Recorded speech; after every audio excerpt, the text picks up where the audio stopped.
So hi here, and for today we're going to be doing a video which is something I've kind of been seeing going around and it's become pretty famous, and that is basically the waterproof base.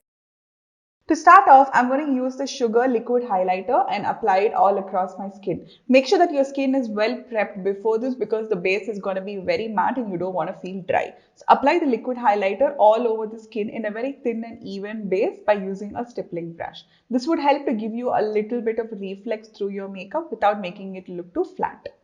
So once that's done, use a translucent powder. Here I'm using the K-Beauty HD translucent powder. Do not use any tinted products because that will give you coverage. So just take the loose powder and start to press it across the skin. So this would help to kind of control the oils and also to reduce any excess amount of oils which is there in the highlighter, as well as the products which we're going to layer after this. So make sure that the layer of the powder is used with a puff only and it is pushed and pressed onto your skin. That way it sinks and gives you a much more smoother and even base, and it also helps to kind of keep the oil levels at bay along the day. So once that's done, just use a tapered brush and dust off all the excess powder. So this step will help to make sure that your base only has the right amount of powder which it needs, and excess makeup will always end up making your base look crusty. So next up, we're going to use the Kryolan Derma Concealer. These are waterproof and they also help to maintain your oil levels at base so it wouldn't break your base down. So we're going to use it with a dry beauty blender because we don't want any water to enter the entire base. So just use a dry beauty blender, or you can just use your regular wedges or sponge and start to kind of pat it all across your skin.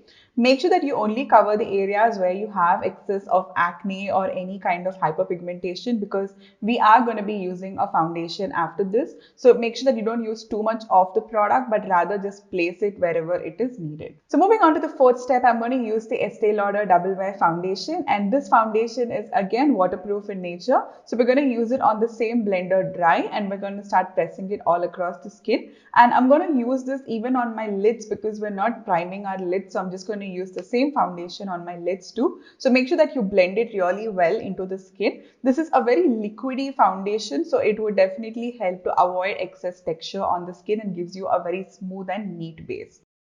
Next up, we're going to use the Huda Tantour, and even this lasts really long and it also holds up really well with water. So we're going to give our jaw, the cheekbone and the forehead a little bit of definition.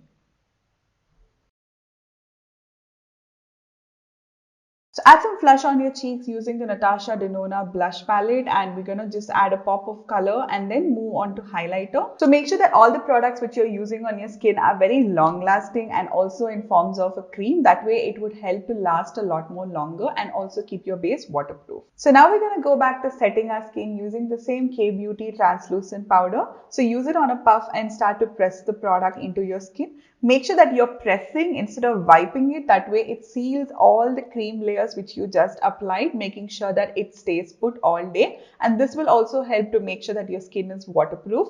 Go with an excess amount of powder, and in that case we can always dust it out later.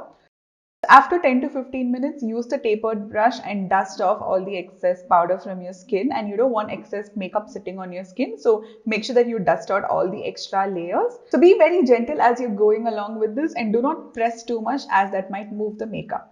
To seal it all in, I'm going to use the Urban Decay All Nighter Setting Spray and spritz it across my skin, and you can also do another layer of this. So that's the eyes and the lips done, and moment of truth, we're going to be testing out the entire base right now. I'm so excited for doing this. So I'm just going to pour a little water on my skin, and as you can see, the water does not sink into the makeup, rather it just slips away.